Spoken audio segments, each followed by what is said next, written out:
कश्मीर के पहलगाम में आतंकी हमले के बाद पाकिस्तान की मुश्किलें बढ़ गई हैं। पाकिस्तान के पंजाब क्षेत्र में चिनाब नदी का पानी भारत की ओर से रोक देने के कारण जल संकट यानी कि इंडस वाटर क्राइसिस गहराता जा रहा है। मंगला और तरबेला जैसे मुख्य बांध सूखे पड़े हुए हैं, जिससे कि सिंचाई प्रभावित हो रही है और खरीफ की फसलों की बुआई रुकने का खतरा पाकिस्तान पर मंडरा रहा है। दरअसल चिनाब नदी में भारत की ओर से जल प्रवाह घटने के बाद से पाकिस्तान के सिंधु नदी प्रणाली में पानी की कमी पिछले साल की तुलना में तेजी से बढ़ रही है। हालात तो यहां तक हैं कि मंगला और तरबेला बांधों में जल संग्रहण आधे से भी कम हो गया है, जिससे कि सिंचाई और जल विद्युत उत्पादन दोनों प्रभावित हो रहे हैं। मॉनसून देर से आने के कारण सिंचाई के लिए पानी की उपलब्धता और भी कम हो सकती है, जिससे कि पंजाब प्रांत के किसानों को भारी नुकसान होने की आशंका है।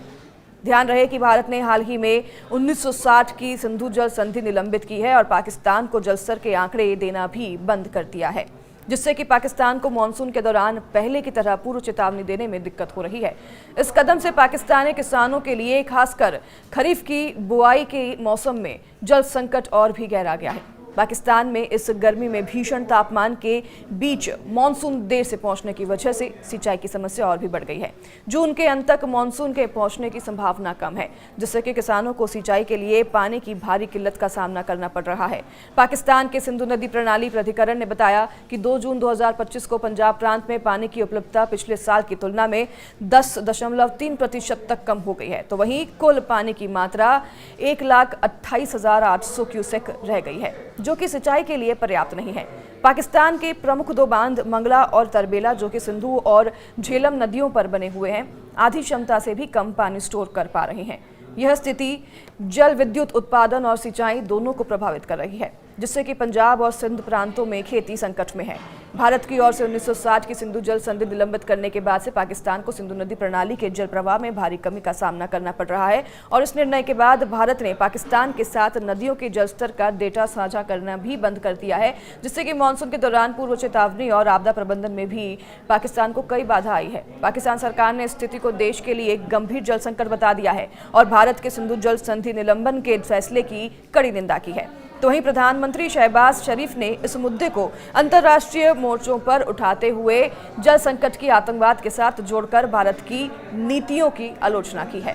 तो वहीं कृषि विशेषज्ञों ने चेतावनी दी है कि अगर जल संकट इसी तरह से बना रहा तो आने वाले महीनों में पाकिस्तान के खाद्य सुरक्षा पर गंभीर असर पड़ सकता है। तो वहीं पाकिस्तान सरकार अब सिंधु जल संकट को कम करने के लिए वैकल्पिक जल स्रोत खोजने और जल संरक्षण परियोजनाओं को तेज करने का ध्यान केंद्रित कर रही है। सिंधु जल प्राधिकरण की ओर से आगामी हफ्तों में नए जल प्रबंधन उपायों की घोषणा की जा सकती है। साथ ही दक्षिण पश्चिम मानसून की संभावित स्थिति पर पैनी नजर रखी जा रही है, ताकि किसानों को समय पर सहायता दी जा सके। और इस जल संकट ने पाकिस्तान के सामाजिक और आर्थिक तनाव को और भी बढ़ा दिया है।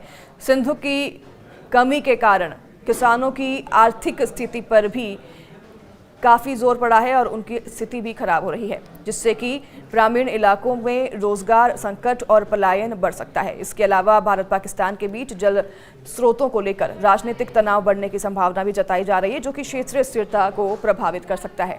तो सीधे तौर पर आम और सरल भाषा में पाकिस्तान जल संकट से अभी जूझ रहा है और वह गुहार लगा रहा है मदद की, लेकिन भारत ने अभी सिंधु जल नीति पर किसी तरह का विचार करने से मना कर दिया है, यानी कि पाकिस्तान पर जो जल संकट है वो और भी गहरा सकता है आने वाले समय में।